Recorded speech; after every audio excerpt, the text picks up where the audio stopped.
un sport qui est différent de tout autre sport. C'est un sport qui se joue en 3 dimensions. Préférer l'eau à la glace. C'est ce qu'ont fait les adeptes du hockey sous-marin. Tous les mardis, les hockeyeurs du Club Camo se donnent rendez-vous à la piscine Joseph Charbonneau à Montréal. La présidente du club, Valérie Robert, nous parle des origines de ce sport. Le hockey sous-marin, ça a été inventé en fait en Angleterre dans les années 50. C'était un groupe de plongeurs et de chasseurs sous-marins qui ont décidé d'inventer une sorte de sport pour pouvoir pratiquer leur apnée.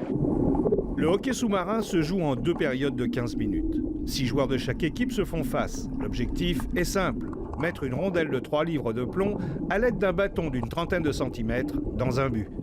Le club montréalais peut compter sur 4 joueurs de l'équipe nationale qui sera à Québec pour les 20e championnats du monde, dont Martin Tanguay.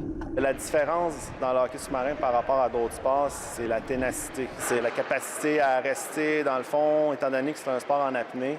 S'il y a une occasion de faire un échappé se présente, au hockey sur glace par exemple, on va le faire parce que même si on est fatigué, mais on respire. Tandis qu'ici, on ne peut pas respirer, donc je trouve que le mental embarque plus que dans d'autres sports. Dans le Gotha du hockey sous-marin, on retrouve la France, l'Afrique du Sud, l'Australie et la Nouvelle-Zélande. Mais le Canada, lui, n'est pas en reste. En 1986, l'Unifolier va remporter l'or en Australie, sa seule médaille mondiale.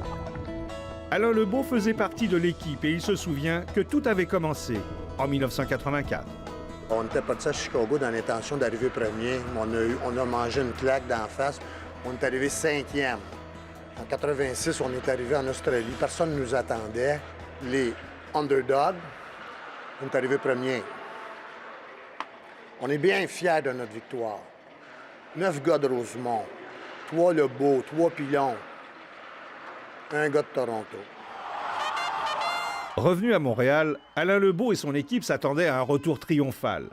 C'était sans compter que le Canadien de Montréal venait de remporter la Coupe Stanley.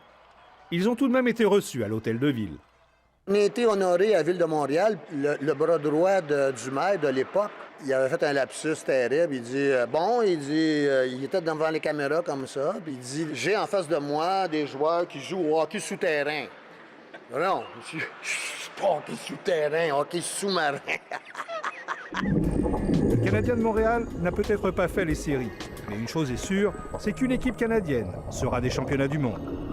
Ici Robert Frozy, Radio-Canada, Montréal.